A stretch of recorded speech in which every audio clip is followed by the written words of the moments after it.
Hi there everyone. Today I'm answering some questions that I've received in videos many times which basically surround smudging, what it is, how to do it, how often to do it. And I wanted to keep this really quick but keep it also very informative. So the first thing I want to let you know is that smudging is not complicated. It doesn't cost a lot of money and you don't have to be specially trained to do it. You just kind of have to have some of the tools available and believe what you're doing is working. That's really the key thing here, is that you have to push your own energy into the smudging ritual. So I'm going to give you about 4 or 5 options and you can pick what works best for you. The easiest way to smudge is to use something like this.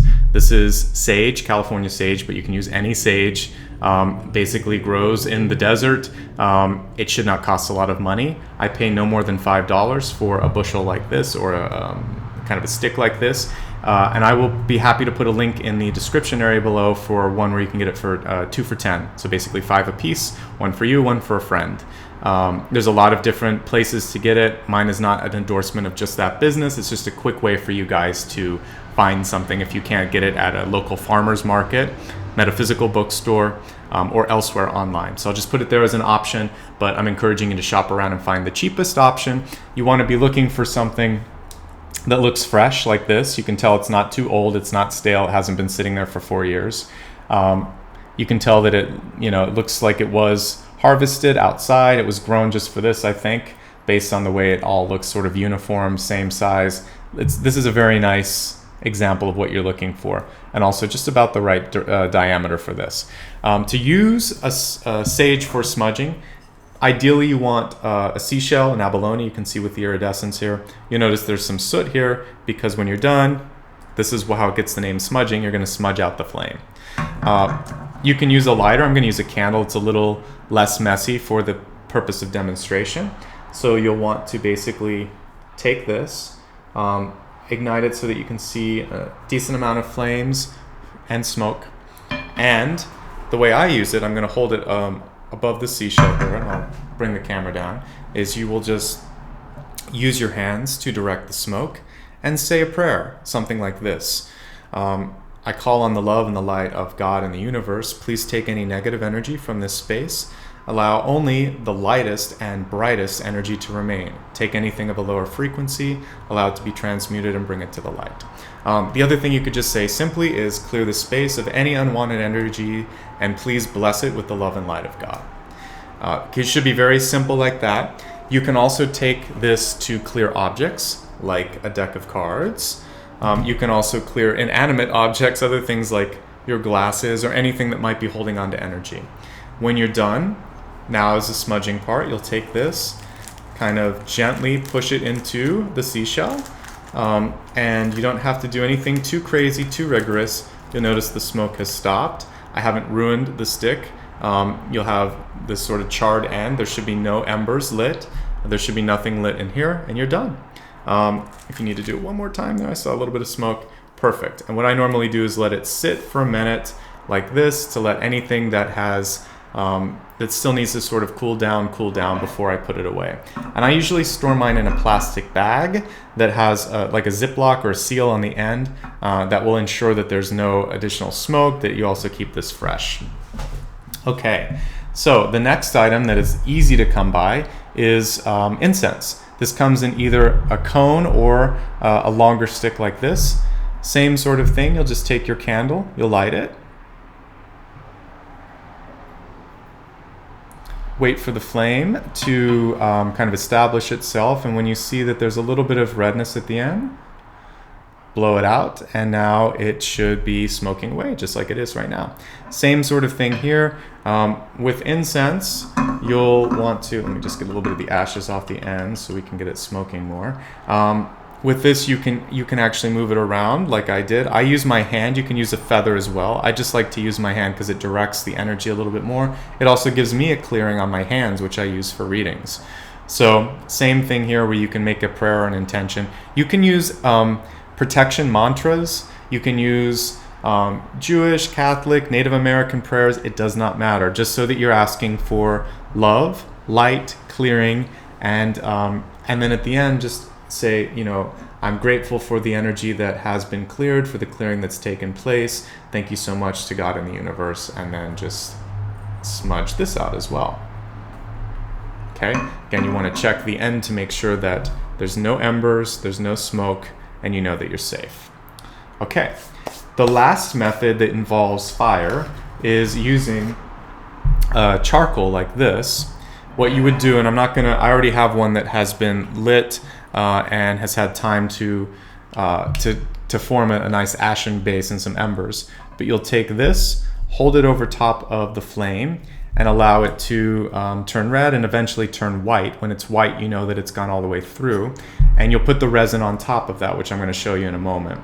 I use these charcoal chiclets because you can get disc-based ones that are going to be probably cheaper and easier to light, but they have sort of an agent on top of them that creates a flame, and it leaves behind an after, like a scent that you know that probably isn't clean. There's some chemicals involved with that. Okay, let's go ahead and take a look at what that charcoal looks like when it's burning down. You'll see now it's all white. What we're going to do is take my resin of choice here, which is frankincense. I like frankincense because it's used in a lot of religious ceremonies, and it has a beautiful scent that it leaves behind afterwards. It's very fresh, almost citrusy. And this is what the resin looks like. It's very there's a little bit of yellow, but it's yellowish white. So what I normally do is just pick one piece of resin. I'm going to put that on the table, put the remainder back into this. It's important to keep it in some sort of airtight container like this so that moisture doesn't get to it. Let me turn the camera down here. What you'll want to do is use a pair of metal tongs. And again, you're going to use that when you light it, also when you're handling even the resin. So again, you will place this, and this is why you want to use this, because it could get a little hot here, and you're not sure where the ashes are going to be. Anyway, as you place this down, you will see that it starts to melt the resin, and it's a beautiful smoke that comes out of that. It smells really good. A lot easier to direct this. Same sort of method here where you can use your hands to direct the smoke. Same sort of prayer that you would use as well. And what I like to do is make sure that you get all the way in the corner. You want to get underneath tables and other objects. And if you feel like you need some clearing, you can also bring the smoke over top of your body, your subtle self, and you can basically, it's almost like washing yourself with the smoke. Now that the smoke is cleared a little bit, I want to show you 2 or 3 other methods that don't involve using fire, resin, or burning any sort of material. So one is simply to take a bell like this, and as you move it around, you'd want to say the same thing, something like, please clear the space of any negativity, allow any love and light to remain. That's like a very simple smudging prayer or mantra that I can put through my mind. So I would use this upper corners, lower corners, around objects, underneath objects. Basically just ring the bell around your house and say a protective mantra in your mind or out loud, and that's one way to do it. The other way is to use a singing bowl, and I don't have one with me, or I would use that. A gong is also great. You could just play a gong in a corner and allow that energy to vibrate through the room. If you have a drum, you can use either a drum or your hands to clap around the room. In addition to that, if you have like a xylophone or wind chimes or anything like this, what you do, I'm going to use the smallest because it's going to make the highest frequency sound. And as it's vibrating, I can move this around to clear the space. So, same thing here. It's almost like having a tuning fork, but instead of having smoke, you can do this. It's a lot easier for those that are living in an apartment or have a really overactive smoke alarm. More city noises in the background. All right, so I believe that sums up all of the main ways of smudging. You can use sage, you can use resin, you can use sound, and you can also just use your hands. And I think incense as well, I forgot to mention that. So plenty of methods.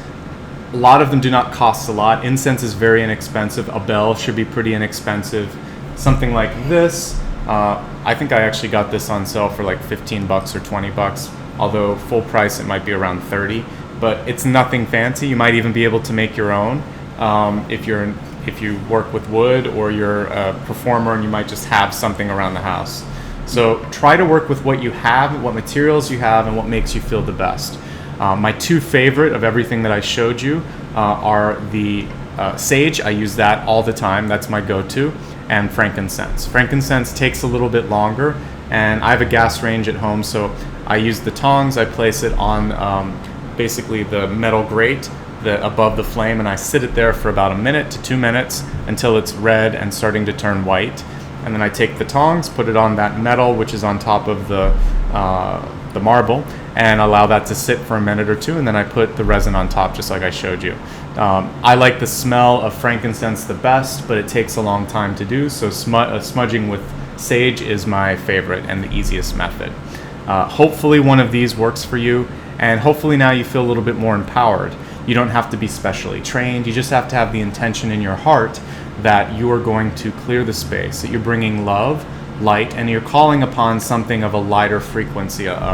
So again, using the word God, using your connection to God and spirit, or goddess and spirit, whatever you practice, that's really what's important. Okay, I hope this was helpful. I will continue to read some of the emails and questions that I've gotten and try to work those into future sessions like this. So if you ever have any questions, if you want to talk about spiritual development, need a tarot reading, or just want to talk about spirituality, I'd be happy to set up a session with you. I'll put a link at the end so you can get in touch with me. Otherwise, just thank you for your support, and I'm happy to give back with videos like this. Take care of yourself and have a great day.